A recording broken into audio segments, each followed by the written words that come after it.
You told yourself this time would be different. Not in a dramatic way, not with big promises, just a quiet decision. This time, you would choose better. A different person, a different habit, a different path. And yet somehow, you are here again. Not shocked, just disappointed. Because the most frustrating part isn't that it happened again, it's that you knew it would. You saw the red flags. You felt the warning signs. You told yourself to stop, and still, you moved forward. Most people believe awareness should be enough, that once you see the pattern, it loses its power. If I understand what I'm doing wrong, I'll change. But psychology tells us something deeply uncomfortable. Understanding does not control behavior. If it did, no one would stay in relationships that hurt them. No one would return to habits they openly dislike. No one would say, "I don't know why I did that," after doing it again. Knowing lives in one part of the brain, repeating lives somewhere else. Your awareness sits in the rational brain, the part that explains, the part that plans. But patterns live deeper. They live in emotional memory. They live in systems that evolved long before logic existed. Those systems don't care what you know. They care what feels familiar, what once felt safe, what once helped you survive. So when your rational mind says, "This isn't good for me," another part of your brain quietly says, "But we know how this ends." And familiarity almost always wins. Your brain does not choose what makes you happy. It chooses what feels familiar. That difference matters more than most people realize. Imagine someone who grew up around emotional unpredictability. Arguments, silence, sudden affection, followed by withdrawal. As a child, they didn't analyze this. They adapted to it. Their nervous system learned something quietly and permanently. This is what relationships feel like. Now, fast forward to adulthood. They meet someone calm, consistent, emotionally available, and something feels off. Not wrong, just flat. Too quiet. Too predictable. They tell themselves this person is nice but boring. What's really happening is simpler. Their brain doesn't recognize the pattern.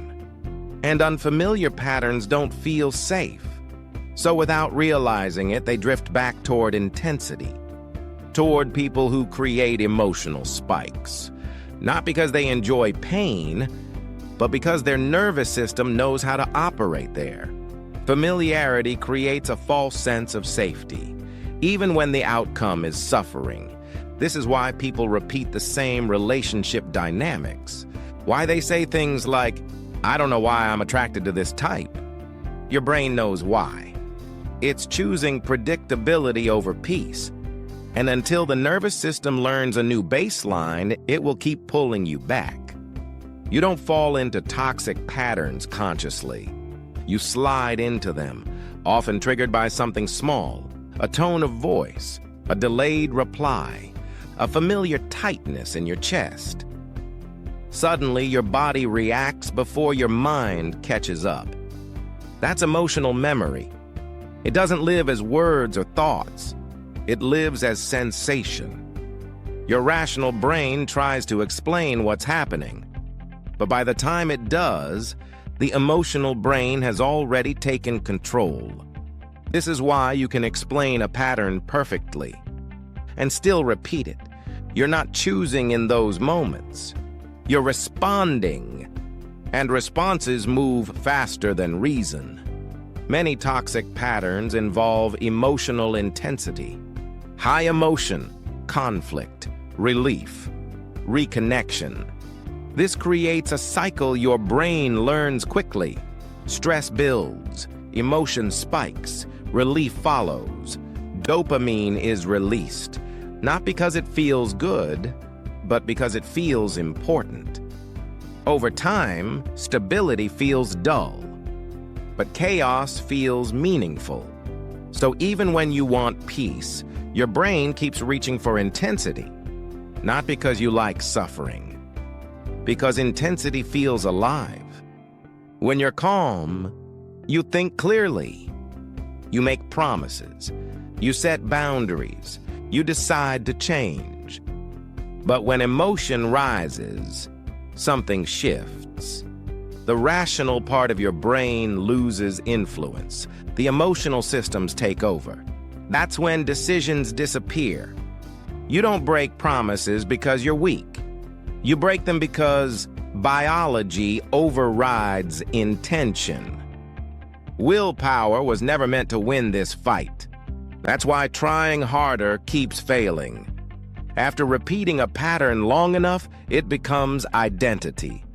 I'm just like this. I always end up here. This is who I am.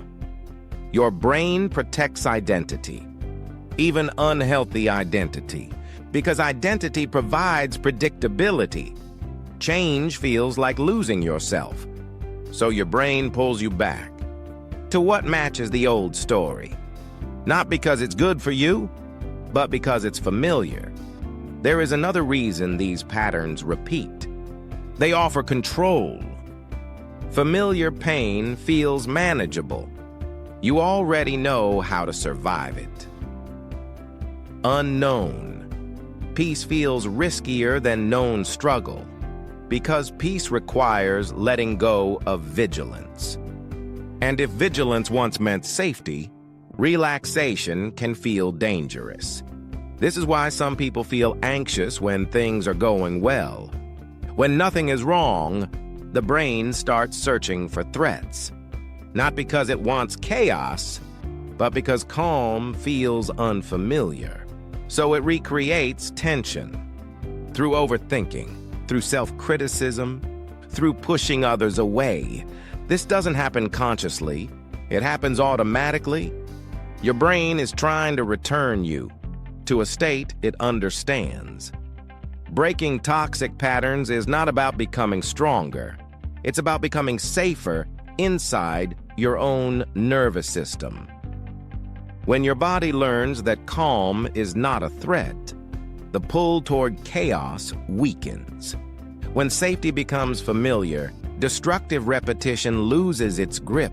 This is not quick, but it is permanent. You are not broken. You are patterned, and patterns are learned, which means they can be unlearned, not through force, not through shame, but through understanding and consistency. Your brain isn't trying to hurt you. It's trying to protect an older version of you. Once you see that, change becomes possible. If this helped you understand yourself a little better, subscribe to Psychology Tapped. Next video: how childhood programming shapes adult behavior. Stay aware, stay patient, stay tapped.